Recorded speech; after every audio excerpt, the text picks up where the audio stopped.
এই ছেলেটা লিখেছিল, আমি কিন্তু ব্রিজে হাঁটতে যাচ্ছি, যদি একটা মানুষও আমাকে দেখে স্মাইল করে তাহলে আমি লাফ দেব না। তো জাস্ট কথা শোনার যদি কেউ থাকে, অনেক সময় সে মন খারাপটা কেটে যায় সিম্পলি বাই শেয়ারিং। আমি ভীষণ সারপ্রাইজ ছিলাম, একটা বাচ্চা যে 10 বছর বয়স, সে 10 বছরের বয়স স্কুলে রোজ কি বলছে, I want to kill my self, আমি মরে যাব, আমি মরে যাব। পরে আমি জানতে পারলাম বাড়িতেও এটা বলছে, কিন্তু মা বাবা ওটা সিরিয়াসলি নেয়নি। বকার সময় ল্যাঙ্গুয়েজ প্লিজ বি ভীষণ কেয়ারফুল থাকবে। তুই গাধা, তোর মতন গাধা, তোর মতন সন্তান, আমি আর কি করব, আমি মরে যাব, হোয়াট ইজ দ্যাট, দুষ্ট গরু থেকে শূন্য গোয়াল বেটার, তোর দ্বারে কিছু হবে না।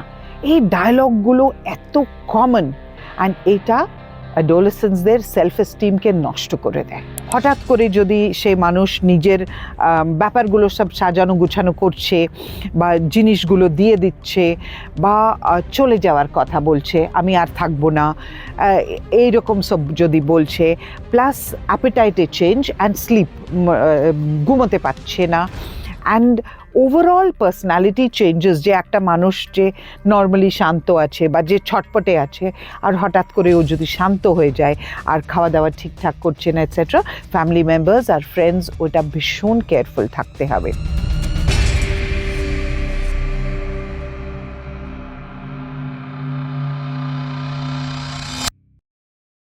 নমস্কার, আমি পারমিতা রয়েছি আপনাদের সঙ্গে টাইমস নাও খবরে আপনাদের সকলকে স্বাগত। আপনারা প্রত্যেকেই জানেন যে মন খারাপ বা মনের অসুখ, মন ভালো নেই, এই কথাগুলো এখন অহরহই বিভিন্ন বয়সের মানুষজনের মুখে শুনতে পাওয়া যায়। সে একেবারে ছোট্ট বাচ্চা থেকে শুরু করে একদম বয়স্ক মানুষ পর্যন্ত। এর জন্য কিন্তু কোথাও কোনো বয়স ম্যাটার করে না। মানে একদম ছোট্ট একটা শিশুর মুখেও আপনি শুনতে পারবেন যে তার হয়তো আজকে মনটা ভালো নেই, তার মন খারাপ। বা একজন অত্যন্ত প্রবীণ নাগরিক, তিনিও হয়তো একাকিত্বে ভুগছেন। সেই একাকিত্ব থেকে তার মধ্যে গ্রাস করছে কোথাও হতাশা। অনেক সময় দেখা যায় এই একাকিত্ব থেকে অনেকে হয়তো সুইসাইডালও হয়ে পড়েন। তো এরকম বিভিন্ন রকম সামাজিক সমস্যা কিন্তু আমাদের আকছাড়িয়ে আজকাল চোখে পড়ে। আর এখনো এখনো স্টিল নাও আমাদের দেশে যেভাবে আমরা আমাদের শারীরিকভাবে অসুস্থতা হলে আমরা ডাক্তারের কাছে যাই, খুব সহজে পৌঁছে যেতে পারি, পৌঁছে যাই, কিন্তু মনের অসুখের জন্য আমরা কিন্তু খুব বেশি সাইকিয়াট্রিস্টের কাছে যাই না। তার কারণ সাইকিয়াট্রিস্ট নামটা সম্পর্কে আমাদের কোথাও যেন একটা ভীতি কাজ করে। কিন্তু ব্যাপারটা আসলে কি, আমাদের মনে অসুখ যে হয়েছে সেটা আমরাই বা বুঝবো কি করে? এই সমস্ত বিষয় নিয়ে আজকে আমরা কথা বলবো, আলোচনা করব। আমাদের সঙ্গে আজকে রয়েছেন সাইকোলজিস্ট মলি তাম্বি, যিনি deputy director of lifeline foundation. তিনি দীর্ঘদিন ধরে কাজ করছেন লাইফলাইনের সঙ্গে। তার সঙ্গে সঙ্গে যারা এই ধরনের মানসিক অসুখে ভুগছেন বা যারা নিজেদের চিকিৎসা করাতে ইতিমধ্যেই গিয়েছেন, তারা নিশ্চয়ই নাম শুনবেন অন্তরা সাইকিয়াট্রিস্ট হসপিটাল এবং দি অ্যাডিকশন মেন্টাল সেন্টার। তার সাথেও এই মলি থাম্বি, তিনি বহুদিন ধরেই যুক্ত রয়েছেন। অর্থাৎ তার অভিজ্ঞতার ঝুলি কিন্তু পরিপূর্ণ। তিনি বহুদিন ধরেই মেন্টাল হেলথ নিয়েই কাজ করছেন। মেন্টাল হেলথ নিয়ে তিনি গত 20 বছর ধরে কাজ করছেন, এবং তার সঙ্গে সঙ্গে সুইসাইড প্রিভেনশন নিয়েও কিন্তু তিনি 15 বছর কাজ করছেন। আর এই সুইসাইড প্রিভেনশন যে কত প্রয়োজনীয় আজকে আমাদের এই যুগে, এই সময়ে দাঁড়িয়ে, সেটাই আমরা একটু ওনার থেকে জানার চেষ্টা করব। সুইসাইডাল টেন্ডেন্সি সত্যি এখন আর কোনো, আমার তো মনে হয় না যে একদম একটা বাচ্চা বা একটা নির্দিষ্ট বয়সের মধ্যে সীমাবদ্ধ। মানে এটা যে কোনো বয়সের যে কোনো মানুষের মধ্যে হঠাৎ করে এটা হতে পারে, এবং এই ঘটনা তো আকছাড়ি ঘটছে। তার তো কিছু সাইন সিমটম আছে যেটা দেখলে আপনারা বুঝতে পেরে যান যে এ হয়তো সুইসাইডাল। তো সেটাকে প্রিভেনশন করার জন্য আপনারা কি কি সাইন সিমটম, যেটা দেখলে বোঝা যাবে যে এই মানুষটি বা এই লোকটি বা এই বাচ্চাটি সে হয়তো সুইসাইড করতে যাচ্ছে, বা এরকম কেসেস আপনাদের কাছে আসছেই বা কিভাবে, কি করে আসে এই ধরনের কেস আপনাদের কাছে? রাইট। সো পারমিতা, আমি এই যেটা তুমি সাইন অ্যান্ড সিমটমস বা সুইসাইডের ব্যাপারে যেটা জিজ্ঞেস করলে, তার আগে আমি বলে দিই লাইফলাইন ফাউন্ডেশন আমরা কি করি। এটা একটা 29-year-old অর্গানাইজেশন আছে। আমরা সুইসাইড প্রিভেনশনের কাজ করছি, এই ক্ষেত্রে কাজ করছি। অ্যান্ড আমরা বেসিক্যালি ক্রাইসিস লাইন চালাই, ক্রাইসিস টেলি হেল্পলাইন, যেটা কনফিডেন্সিয়াল এবং অ্যাননিমাস আছে। আপনাকে নাম্বার বা নাম বা কিছু বলতে হবে না। আমরা 365 ডেজ সকালে 10টা থেকে রাত 10টায় কাজ করি, অ্যান্ড এটা কমপ্লিটলি ভলেন্টারি অর্গানাইজেশন আছে। এটা আমরা আমাদের লাইক রিটার্ন টু সোসাইটি, যেটা আমরা সমাজের জন্য আমরা সময় দিই, এইটার জন্য মানে এটা সবাই পারে না। উই গেট আমরা ওই অ্যাটলিস্ট বিটুইন 40 to 50 কলস পার ডে আমরা পাই। কোনো কোনো কলস গোজ ইনটু 1 hour 2 hours হতে পারে। এটা মানে বেসিক্যালি আপনারা ফোনেই এই ইয়েস ইয়েস ফোনে, কিন্তু মানে ফেস টু ফেসও হয়। আমাদের অফিস আছে, যদি কেউ ফেস টু ফেস চায় ফোনে কথা বলে, ওদের যদি আমাদের মনে হয় যে ওরা ফেস টু ফেস এলে ভালো হবে, তাহলে আমরা ফেস টু ফেসও করি, কিন্তু আমাদের main work is on phone. And এটা কলস কাম ফ্রম মানে অল ওভার ইন্ডিয়া থেকে তো আসেই, ইভেন কোনো কোনো সময় সাম আউটসাইড কান্ট্রিজ থেকেও আসে, mainly through media. Now why suicide prevention, আর যেটা তুমি বললে কি why are we doing this, because দেখো সুইসাইডের দুটো পার্ট আছে। ওয়ান হচ্ছে যেটা মেন্টাল ইলনেসের জন্য সুইসাইডালিটি যেটা হয়, আনট্রিটেড মেন্টাল ইলনেসে সুইসাইডালিটি ভীষণ হাই প্রবাবিলিটি।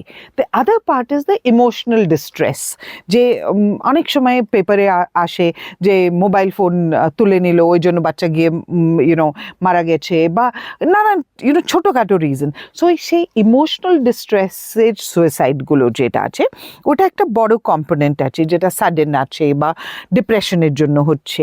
সো তাদের আমরা বিলিভ করি দ্যাট 96% অফ সুইসাইডস প্রিভেন্ট করা যায়। একটা খুব ইন্টারেস্টিং এক্সাম্পল যেটা আমাদের ট্রেনিংয়েও আমি সবসময় ইউজ করি, আমি যে কথাগুলো বলছি it is completely research backed. এটা না যে যা কিছু, it is completely backed by international research, not just India research. So এটা একটা খুব ভালো স্টোরি, মানে এটা ট্রু স্টোরি।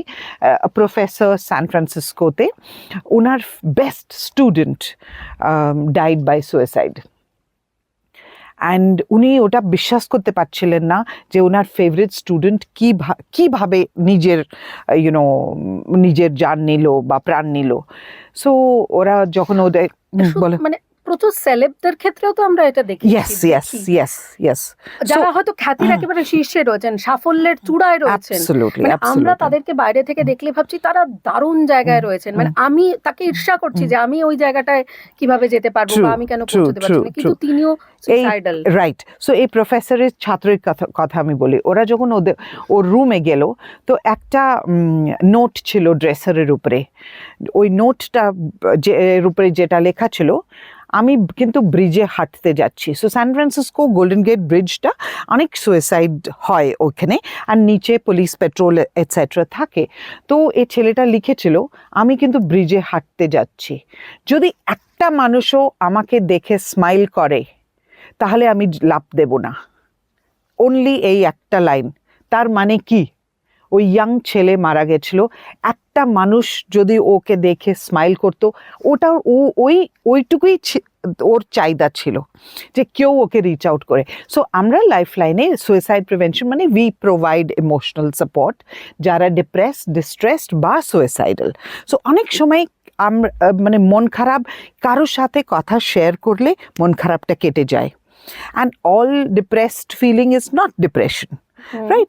সো অনেক সময় কেউ যদি জাস্ট কান দেয়, ওটা আলাদা, ওটা ইলনেস আছে, তার জন্য ওষুধ আছে এটসেট্রা। কিন্তু এটা কেউ একটা, যেটা আমরা বলি উই লিসেন, উই কেয়ার, তো জাস্ট কথা শোনার যদি কেউ থাকে, অনেক সময় সে মন খারাপটা কেটে যায় সিম্পলি বাই শেয়ারিং।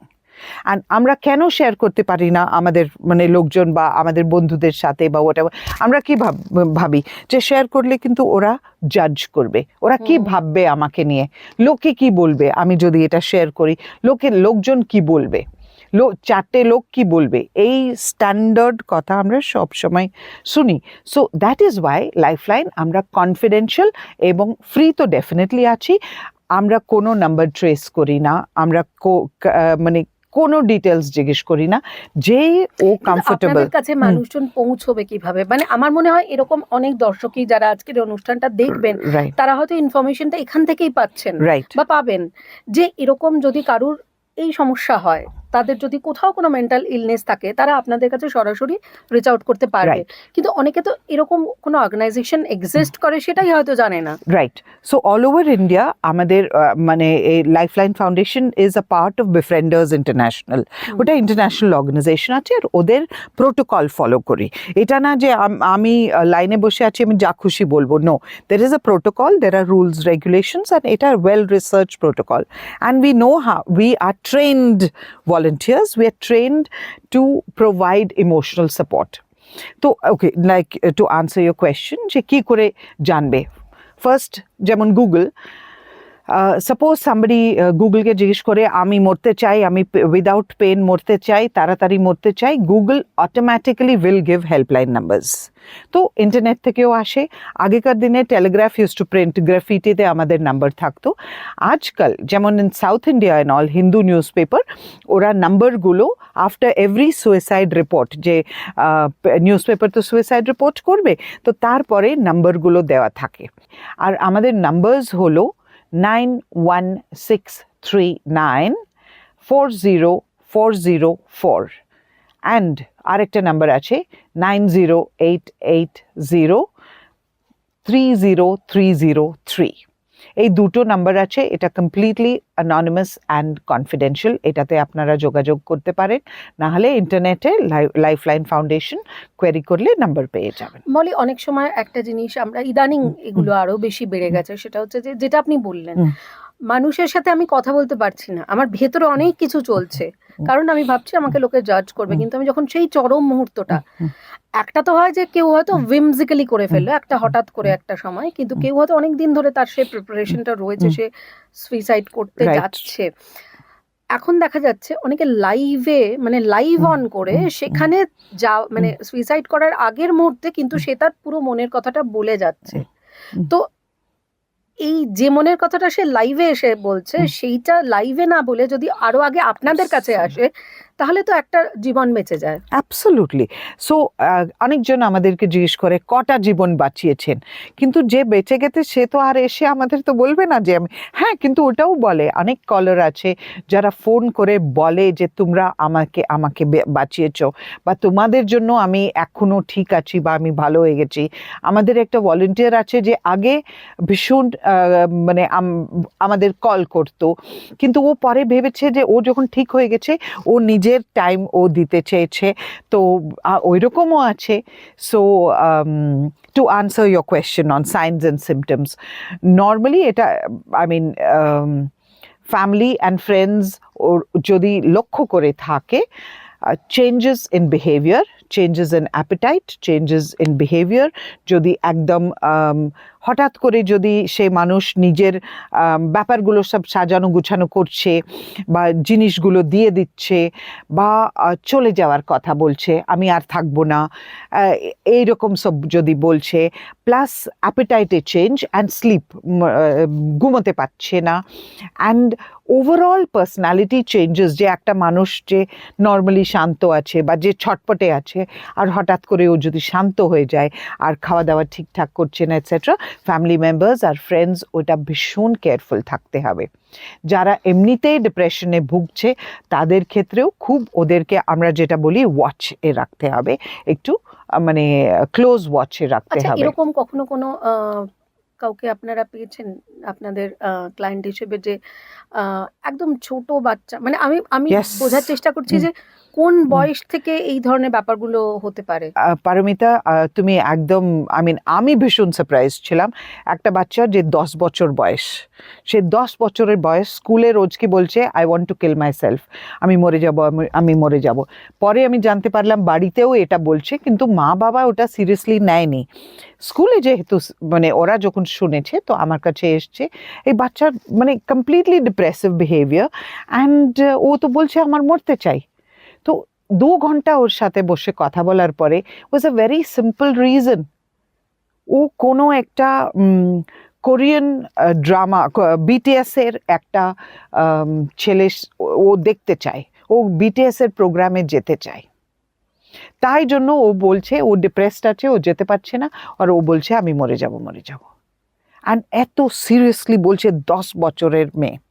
তার মানে এটা তো অ্যাডোলেসেন্স পিরিয়ডটা তো এমনি একটা মানুষের কাছে অ্যাডোলেসেন্স পিরিয়ডটা এমন একটা হুম, সময় যে হুম, সময়টায় হুম, তাদের বিভিন্ন রকম চেঞ্জেস হুম, মানে ফিজিক্যাল yes, চেঞ্জেস, yes, তার হরমোনাল yes, চেঞ্জেস। yes.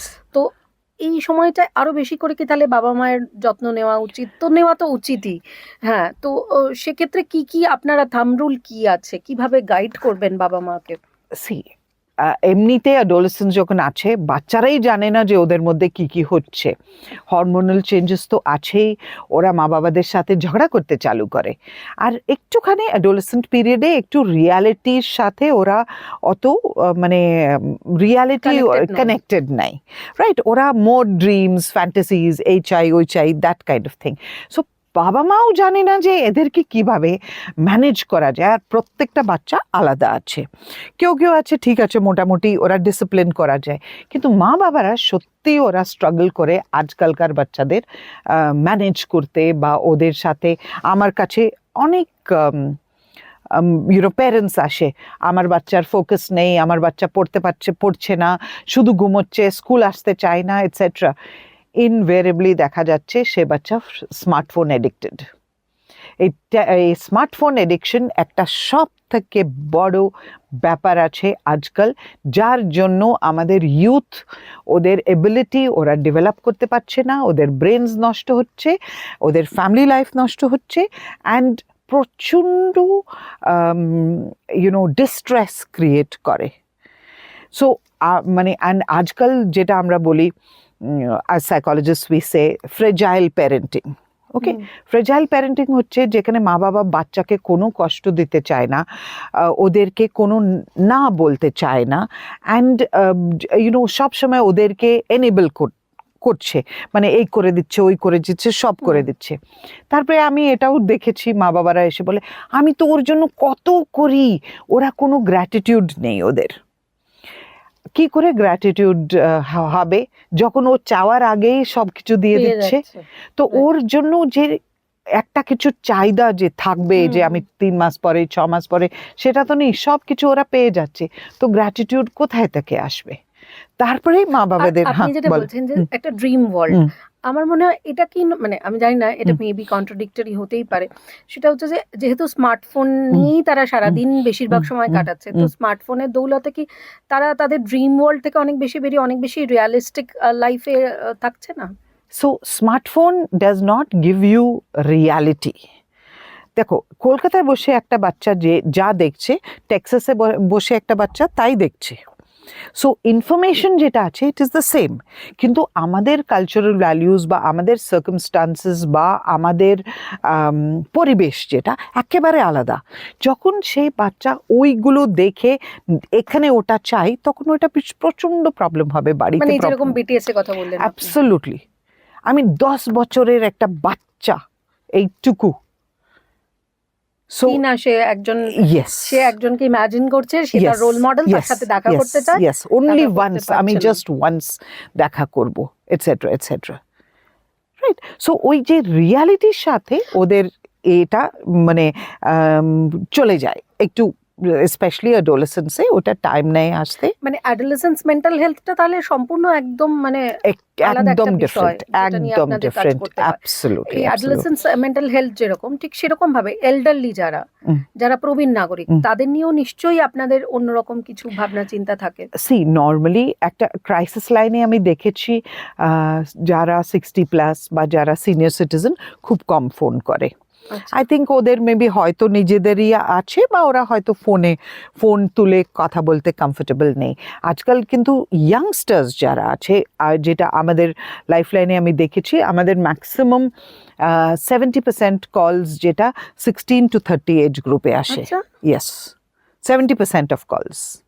মানে and senior citizens প্রচন্ড ভুল ধারণা ছিল, মানে আমি নিজেই বলছি, আমি এটা ভাবতাম যে সিনিয়র সিটিজেন তারা অনেক বেশি লোনলি, তারা অনেক বেশি একা, তো সেক্ষেত্রে তাদের ডিপ্রেসড হওয়ার চান্সেস অনেক বেশি, তারা হয়তো অনেক বেশি ডিপ্রেসড হয়তো ওরা সহ্য করে নিচ্ছে, কিন্তু আজকালকার যে ইয়াংস্টার্স ওরা ওটা বলে ফেলছে, ওদের মধ্যে সেটা আছে যে আমি শেয়ার করলে বেটার ফিল করব, maybe because of social media বা যাই হোক। কিন্তু যারা লোনলি আছে তারা কিন্তু যাদেরকে চিনে না তাদের সাথে অত না না না না ওইটা একটা ওরা যেভাবে বড় এক্ষেত্রে হয়েছে। আপনার কি মনে হয় যে বাবা মার যেমন একটা ভূমিকা রয়েছে, স্কুলেরও তো ডেফিনেটলি একটা ভূমিকা এখানে রয়েছে, রোল রয়েছে। রাইট। তো স্কুলে কি এই ধরনের যেরকম ভাবে আমরা মরাল সায়েন্সে ক্লাস করি বা আমাদের যেরকম এক্সট্রা ক্যারিকুলার অ্যাক্টিভিটিস স্কুলেই এই স্কিলগুলো ডেভেলপ করা হয়, তো এর জন্য কি আলাদা করে এই ডিপ্রেশন বা এই মেন্টাল হেলথ নিয়ে স্কুলে কি আলাদা করে কোথাও কোনো ক্লাস বা workshop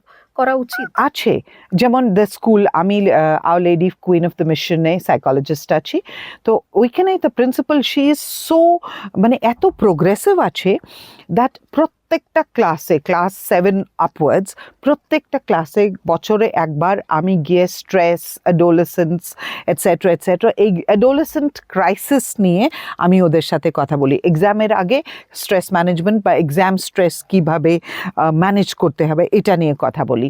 and very simple, once a year sister the principal আমাকে দিয়ে প্যারেন্টসদের জন্য একটা 1.5 ঘন্টার ওয়ার্কশপ করায়, দুটো এজ অ্যাপ্রোপ্রিয়েট পুরো প্যারেন্টসদের ডেকে করায়। তো এইসব তারপরে এক্সামের টাইমে প্যারেন্টস কে বলা হয় যদি সাইকোলজিস্টের সাথে দেখা করতে চাও তাহলে গিয়ে কথা বলো, তো ওরা আসে, কথা বলে। তো schools do it's not that প্রত্যেকটা স্কুল করে কিনা আমি বলতে পারবো না, কিন্তু আমি যে স্কুলের সাথে অ্যাসোসিয়েটেড আছি, they do it. Even Salt Lake Queen of the Mission does it, Adamas does it. আমার শেষ প্রশ্ন আপনার কাছে যেটা থাকবে সেটা হচ্ছে, যেহেতু আপনি গত 20 বছর দীর্ঘ সময় ধরে এই মেন্টাল হেলথ নিয়ে কাজ করছেন, মেন্টাল হেলথ কিভাবে আরো উন্নত করা যায়, তার কি কি থাম্ব রুল আছে, সেটা সম্পর্কে যদি একটু আমাদের অডিয়েন্সদের বলেন। যখন আমি এই ক্ষেত্রে যখন আমি ফার্স্ট কাজ করতাম, আমরা যেখানে যেতাম অ্যাওয়ারনেসের জন্য, আমাদের বলা হতো প্লিজ সুইসাইড কথাটা উচ্চারণ করবেন না, রাইট? স্কুলেও বলতো, তাই আমাদের স্টুডেন্টস কেউ সুইসাইড করে না। আমি এটা 10 বছর 15 বছর আগেকার কথা বলছি, কিন্তু সেটা ছেড়ে আজকাল তো অ্যাওয়ারনেস অনেক বেড়ে গেছে because of social media, because of basically internet etcetera. তো এই যে আন্ডারস্ট্যান্ডিং অ্যান্ড বোঝা, যেমন যদি আমরা অ্যাডোলেসেন্সের ক্ষেত্রে নিতে হবে, তো প্যারেন্টসদের বাচ্চাদের বোঝা খুব দরকার, বাচ্চাদের ডিসিপ্লিন খুব দরকার। এটা না যে বাচ্চারা আছে বলে আমরা যা কিছু ওদেরকে, বিকজ ওদের ব্রেন ডেভেলপ হয়নি। পারমিতা, একটা অ্যাডাল্ট ব্রেন ডেভেলপ হয়ে শেষ হতে it's up to the age of 24। আমরা ভাবি ও 21 অ্যাডাল্ট হয়ে গেছে, but the brain is still developing.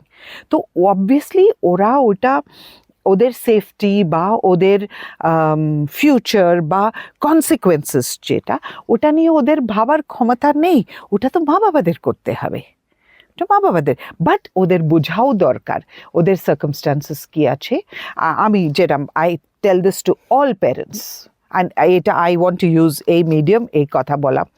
অনেক সময় সব বাবা মারা পড়ো করতে থাকে, বকে মা বাবারা। বকার সময় ল্যাঙ্গুয়েজ প্লিজ ভীষণ কেয়ারফুল থাকবে। তুই গাধা, তোর মতন সন্তান, আমি আর কি করব, আমি মরে যাব, হোয়াট ইজ দ্যাট, দুষ্ট গরু থেকে শূন্য গোয়াল বেটার, তোর দ্বারে কিছু হবে না। এই ডায়লগগুলো এত কমন, অ্যান্ড এটা অ্যাডোলেসেন্সদের সেলফ এস্টিমকে নষ্ট করে দেয়। তো আপনারা ওদেরকে এনকারেজ করার জন্য বিহেভিয়ার ক্রিটিসাইজ করুন, কিন্তু মানুষ বা বাচ্চাকে ক্রিটিসাইজ করবেন না। ও যদি কিছু মিসবিহেভিয়ার করেছে শাস্তি দিন, কিন্তু ডোন্ট সে দ্যাট তুই গাধা। বাচ্চারা আমার কাছে এসে আমি জিজ্ঞেস করি যে তোমরা সত্যি বিলিভ করো তো তুমি গাধা? হ্যাঁ, আমার মা তো রোজকে আমাকে গাধা বলে। মা হয়তো ওটা অন্যভাবে বলে, কিন্তু এটা প্রচণ্ড খারাপ। এটা প্লিজ প্যারেন্টস যারা এটা শুনছেন, প্লিজ এটা করবেন না, বাচ্চাদের সেলফ এস্টিম নষ্ট করবেন না, ওটা খুব প্রেশাস। একদমই। আমার মনে হয় আজকের এই অনুষ্ঠান, আমরা মাত্র 30 মিনিট হয়তো সময় পেলাম বা তারও হয়তো কম। ডিপ্রেশন বা এই যে অ্যাডোলেসেন্স পিরিয়ডে তার যে মেন্টাল হেলথ, কিভাবে আপনি ভালো থাকবেন, আপনার বাচ্চাদের ভালো রাখবেন, এটা একটা বিরাট বড় সাবজেক্ট।